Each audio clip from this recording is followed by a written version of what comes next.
You ask Tiger to solve. This deals with linear equations with one unknown. The final result is b equals -2. Let's solve it step by step.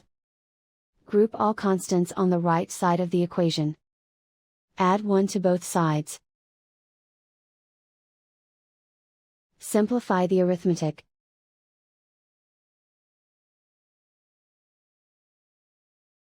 Isolate the b.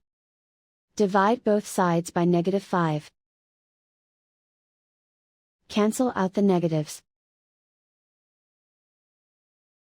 Simplify the fraction. Move the negative sign from the denominator to the numerator. Find the greatest common factor of the numerator and denominator.